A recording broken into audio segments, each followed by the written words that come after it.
मैं तो पहला व्यक्ति हूं जो सार्वजनिक तौर पर हर मंच से ये बात पिछले 2.5-3 वर्षों से, जब से मैं बिहार आया हूं, गांव में गया हूं, मैं घूमकर जो देखा मैंने, उसके आधार पर कह रहा हूं कि बिहार में शराबबंदी कहीं लागू है ही नहीं। ये तो शराबबंदी सिर्फ सरकार। मैं तो पहला व्यक्ति हूं जो सार्वजनिक तौर पर हर मंच से ये बात पिछले 2.5-3 वर्षों से, जब से मैं बिहार आया हूं, गांव में गया हूं, मैं घूमकर जो देखा मैंने, उसके आधार पर कह रहा हूं कि बिहार में शराबबंदी कहीं लागू है ही नहीं। ये तो शराबबंदी सिर्फ सरकारी फाइलों में, नेताओं के भाषणों में लागू है। शराबबंदी के नाम पे शराब की दुकानें बंद की गई हैं, घर घर शराब बिक रही है और बहुत घटनाओं का रिपोर्ट भी नहीं हुआ है। और ये तो मृत्यु जब एकदम एक तरह से एक्सट्रीम घटना है, लेकिन सामान्यतः जो घटिया क्वालिटी की शराब है, जो शराब माफिया जहरीली शराब या गलत तरह के शराब जो बेच रहे हैं ये लोग, इसके पीने से जो लोगों के स्वास्थ्य पर, उनके लिवर पे जो असर हो रहा है, इसकी तो कोई चर्चा ही नहीं हो रही है। और ये जो घर घर बिकने वाली शराब है, कहीं ना कहीं बिहार के समाज को, बिहार की सरकार को ये समझना होगा कि आप शराबबंदी के नाम पर दुकान बंद किए हुए हैं, हर घर में शराब बिक रही है और जहरीली और गलत शराब बिक रही है। 10 रुपए की शराब 100 रुपए में बिक रहा है। और ये सारा कुछ का फायदा किसको हो रहा है? फायदा यहाँ के भ्रष्ट अधिकारियों को हो रहा है, यहाँ के भ्रष्ट नेताओं को हो रहा है।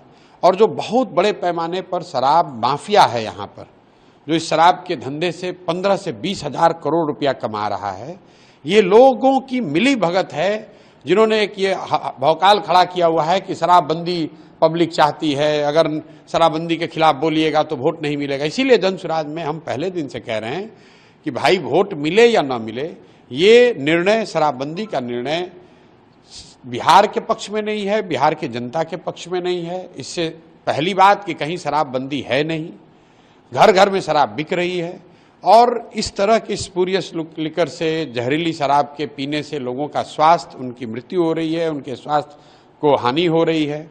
सरकार का बिहार जैसे गरीब राज्य का हर साल 15 से 20 हजार करोड़ का नुकसान हो रहा है और ये पैसा अधिकारी, नेता और शराब माफिया लूट रहे हैं। और इतनी संवेदनहीनता आ गई है कि इतनी मौत की बाद, इतनी दुखद मृत्यु के बाद सरकार की ओर से, सरकार के मुखिया नीतीश कुमार वहां जाएंगे तक नहीं। पिछली बार करीब 70 लोगों की मृत्यु जब छपरा में हुई, इसी जिले में, तो सरकार की ओर से कोई गया भी नहीं। कोई अधिकारी जाएगा, खाना पूर्ति करेंगे, फिर वही बात हो जाएगी। पूर्वी चंपारण में घटना हुई है, कोई बिहार का जिला नहीं है जहां ये घटना नहीं हुई है। बिल्कुल सरकार को पैसे की चिंता नहीं करनी चाहिए। सरकार में जो लोग हैं, जो भ्रष्टाचार से इसके जरिए पैसा कमा रहे हैं, उन पर लगाम लगाने का एक ही तरीका है, इस फर्जी शराबबंदी के कानून को हटाया जाए। हर छोटे बड़े खबरों को देखने के लिए न्यूज़ बिहार तक चैनल को सब्सक्राइब करें और बेल आइकन दबाएं और सबसे पहले न्यूज़ को देखें।